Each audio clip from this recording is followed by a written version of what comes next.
Hi everyone, welcome to our last social media Simternship video from Student. In this video, we are going to complete round 12, our last social media round. If you remember from round 11, at the end, we did receive an overall score of 100%. So this means we met our impressions goal and we met our revenue goal. So let's look at our content for round 11. If you remember, I was creating one paid post and one organic post. They were targeted towards the same audiences that had the highest previous rounds paid and organic impressions. So let's see how we did. So let's actually look on post history. This will give us a better view of all of our previous posts. So if I sort based on impressions, my highest paid post was on TikTok with impressions a little over 372,000. The post I created in round 11 was trying to mimic this audience. Unfortunately, it did not perform quite as well. So this was the post we created in round 11, and it still generated high impressions, but we still have two Instagram posts that were a little bit higher. If we click on our post history or our feedback, we got a congratulations and perfect on creating the post. It does say ineffective audience targeting in your post reduces engagement. So there's a chance I did not have the right interests selected in my targeting. We can go back and look at this, or you can go back to the previous video and see what those interests were and how you should adjust them. Let's go down and look at our organic posts. So my highest organic post in terms of impressions was a Facebook post, and the post I just created is directly under that highest performing organic in terms of impressions. So overall, not too far off on impressions. If we look at our feedback, it looks like everything was in alignment in this post, so that's great. If I scroll over to revenue, my revenue in my current post was actually higher than the one with the highest impressions, so that's good. If we go back up, the TikTok post with the highest impressions had 70,000 in revenue, and my current post had 102,000 in revenue. So overall, this is interesting in that I can't seem to create the highest impressions and revenue. I can get one or the other. So kind of interesting. Let's go to our influencer history. If you remember this round, we selected Olivia for the second time, and we used the same package to see what the results would be. And we've got posts here on Instagram for Olivia, and our impressions are almost the same. They're very, very similar. And then the two posts on TikTok, we have the same results.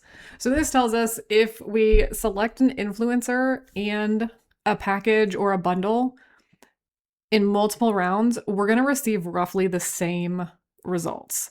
So something to keep in mind, if you find an influencer that is doing really well, great, use that influencer again. If you find an influencer that did not work out well for you, you will know not to use that influencer or package in an additional round because it won't change your results very much. Let's go ahead and create our posts for our very last round. Let's go through our information on the left like we normally do. We have our note from our Vice President of Marketing. We have our assignments and our goals. These are all the same as they were from the previous round, so nothing really has changed. In our inbox, let's see, we've made it through peak season, and we are closing out the last week of the year. So we've got a lot of the same information here that we had from previous rounds.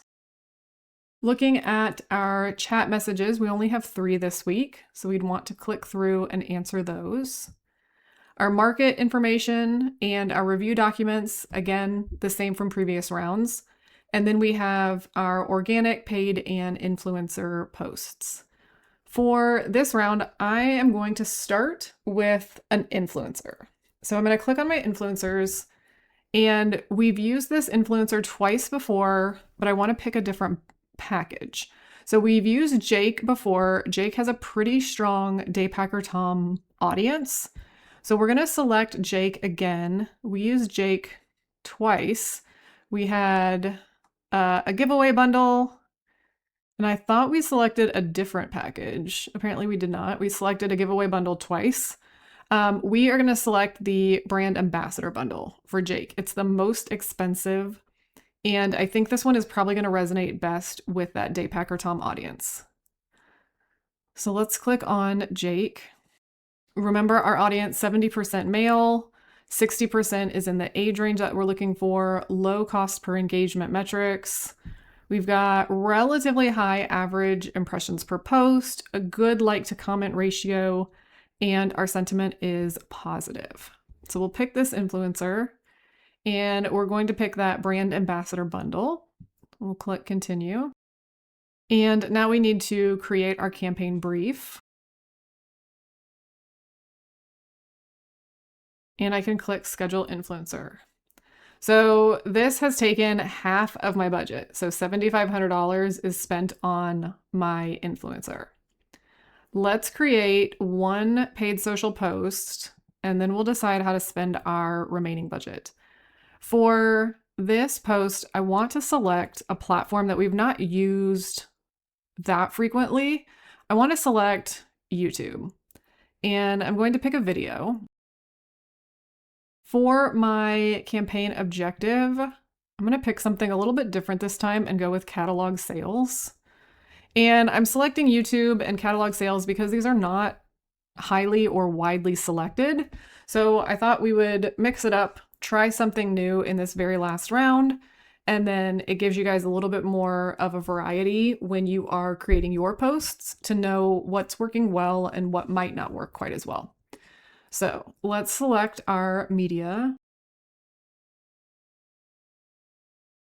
I'm going to pick Coastal Flair. We've got a stylish woman in a vibrant caftan and sun hat stands on a sunny beach holding a coral straw bag and a large navy tote.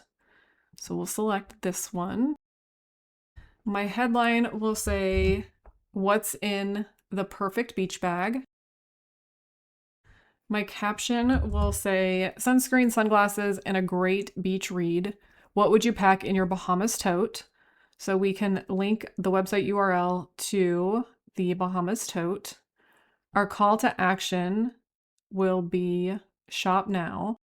My daily budget is going to be the full amount. Let's double check our caption length. So we've got 88 characters on YouTube, between 40 and 125. That fits well. And let's go down to our audience, and I'm going to click on use to save audience.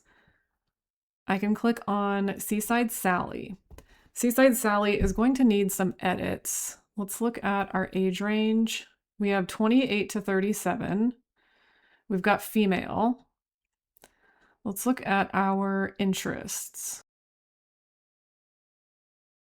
It looks like our audience is actually pretty good. So I don't think I'm going to make any adjustments. And we can click on schedule our video. Okay, we are left with $2,000. So let's create one additional post. I think my second post is going to be on Pinterest. Let's click Pinterest, and let's do catalog sales again, just for fun. Click create content. Let's start with our media.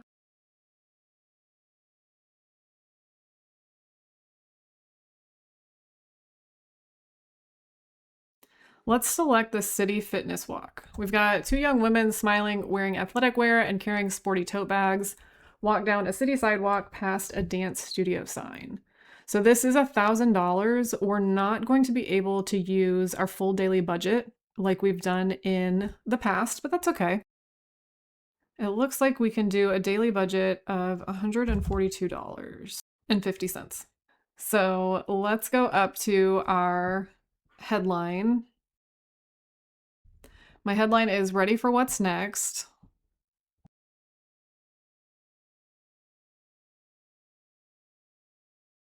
My caption is from workouts to weekend trips, the signature tote keeps up with your active lifestyle. What's next on your schedule? And our caption length is 117. On Pinterest, we need between 40 and 125, so that fits well. Let's go down to our website URL and let's add that signature tote. Let's do the call to action as shop now. And let's see, did we have an energetic Jill audience? We do not. So we have to create a new audience today for energetic Jill.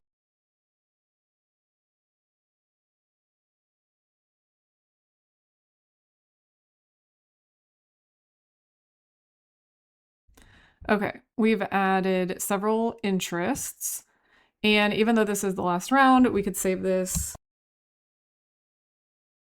as energetic Jill and click select and save audience. And we can schedule our pin. So we've created one influencer that should be a pretty top performing influencer for us. And then I selected 2 paid posts that have not been on high performing platforms, but I wanted to try it again with higher media and higher budgets. Unfortunately, we did not get to use the full budget for our Pinterest post because we only had a certain amount left, but I think this will be an interesting set of results. So let's go ahead and click on review and submit. It tells us up here at the top, tasks ending with the 2 asterisks indicate that at least one of these tasks must be completed in order to submit the round. So we do have paid posts and influencers, so it should let us submit the round. Okay, so here we have our final results. So in round 12, we were able to score 100% this round. We met our impressions goal and we met our revenue goal. Let's look at our information. So let's click on influencer history. And if we scroll down, let me sort by impressions. And we selected Jake using the brand ambassador bundle. Unfortunately, it did not result in the highest number of impressions. I was hoping we were going to have the highest impressions. We didn't quite make it for the post on Instagram. And then same thing actually for TikTok. So our Bella Martinez was our highest in terms of impressions using that brand ambassador bundle. Let's look over at revenue. So on revenue, Jake generated about 11,000 in revenue. So Bella Martinez was higher in revenue. On Instagram, let's look over at TikTok, and Bella also generated higher revenue on TikTok than Jake. So, all right, that is interesting. I thought Jake was going to perform better than he did. So, okay. Let's go back to our post analytics. Let me look at post history. As a reminder, this gives us the history from all posts from previous rounds. So let's sort on impressions again. So we can see my post that I just created here on YouTube had 309,000 impressions, which is not the lowest in terms of sponsored posts, but it's definitely not the highest. If we scroll down, our Pinterest post is a little bit further down, only generating a little bit over 102,000 impressions. Let's look at revenue. So revenue, my post on YouTube generated 37,000, and we can see we have posts that generated much higher revenue. My post on TikTok generated only 13,000 in revenue. So again, not the highest performing posts. Let's look at our feedback for these. Tells me there is potential for improvement in how to use the captions and media to target my audience. So I really needed to look back at the Bowie social media brand guide for more details. Okay, that's fair. Let's look at our Pinterest feedback. Overall, pretty good job. And it does tell us we used analytics to target our ideal audience. And this one tells us we did follow the brand guide. So that is good. So overall, not too bad. I hope throughout all of these videos, this has helped you guys get an idea of what you should be posting.